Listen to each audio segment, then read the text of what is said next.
The glass walls of Technova Industries headquarters in Manhattan shimmered under the sunset. On the 60th floor, Alexander Voss, Billionaire CEO, stood alone in his office, staring at a blinking error message on his laptop. His company's AI software had crashed during an investor demo, threatening a $10 billion merger.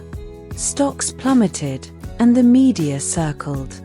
His hands shook as he gripped the desk, tears streaming down his face.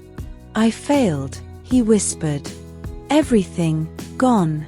Below, on Fifth Avenue's crowded sidewalks, Marcus Reed sat with a cardboard sign, "Any help appreciated, God bless." He watched the city's rhythm, his backpack holding his few possessions, surviving by observing the world's patterns. That evening, Alexander stepped onto the fire escape, his sobs echoing into the alley. Marcus, scavenging below, froze at the sound. He called up, "Hey, mister, you okay up there?" Alexander startled, shouting down, "Who's there?" "Leave me alone." Marcus grinned, unfazed. "Just a guy who knows crying. You got a skyscraper, but you're out here like me. Wanna talk?" "Go away," Alexander snapped, but his voice wavered. Something about Marcus's calm made him pause. He buzzed the lobby guard to let him up. Minutes later, Marcus stood in the pristine office, accepting a coffee from Alexander. "What's got you breaking down?" he asked, sipping slowly. Alexander scoffed. "You wouldn't get it. My AI software failed. A bug tanked a merger. My team missed it, and I'm done." Marcus leaned forward. "I can correct it. Not the code, the real mistake. You, a homeless guy. What do you know about AI?" Alexander laughed bitterly. "More than you'd think," Marcus said, patting his backpack. "Used to code myself. But your failure ain't in the software. It's I." Marcus pulled out a programming book from his bag. "Tell me about this bug," he said.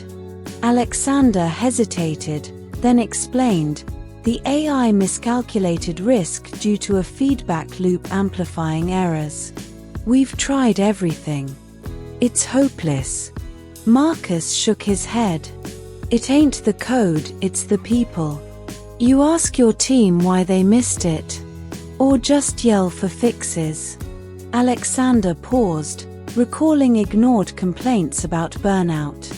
"I pushed them hard. For results.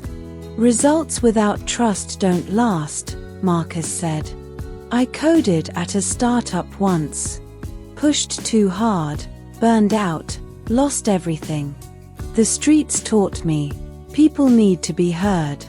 Fix that, and the code follows." NU. Alexander called an emergency meeting that night. Marcus sat in the corner, his presence surprising the team. Alexander stood, voice raw. "I've failed you. I didn't listen, and we're paying for it. Let's fix this, together." The room buzzed. Sarah, a junior coder, spoke up. "The feedback loop's overreacting because we didn't calibrate the input filters. I suggested an algorithm weeks ago, but," she trailed off. "Why didn't I hear this?" Alexander asked, guilt heavy. Marcus nodded from the corner. "Soft hands," he murmured, meaning precise adjustments. The team worked through the night, using Sarah's idea and Marcus's suggestion to cross-check inputs. By dawn, the AI was fixed. Alexander presented the solution to investors, emphasizing collaboration. The merger was saved, stocks soared, and Alexander offered Marcus a job, but Marcus declined, requesting a small apartment and a program to teach coding to homeless youth. Alexander funded it in Marcus's name. Ethan Cole, the former lead engineer, seethed. Marcus's success overshadowed him, and whispers of his own oversight fueled his resentment. One night, Ethan met a shady contact in a Brooklyn bar, sliding cash across the table. "Make Marcus disappear," he muttered. Days later, Marcus walked home from a workshop. A car screeched to a halt, and two men jumped out. One swung at him, grazing his shoulder. Marcus fell, but passers-by shouted, and the attackers fled as sirens wailed. Eknova thrived. In the hospital, Marcus recovered from a bruised shoulder, his spirit strong. Alexander, furious, hired investigators. Footage revealed Ethan's bar meeting. Confronted, Ethan confessed and was arrested. Marcus stood at the ribbon cutting for the Marcus Reed Coding Academy, a haven for homeless youth. Alexander clapped him on the back, "Now a friend. You taught me leadership is about people, not power." Marcus smiled. "And you gave me a chance to correct my mistakes."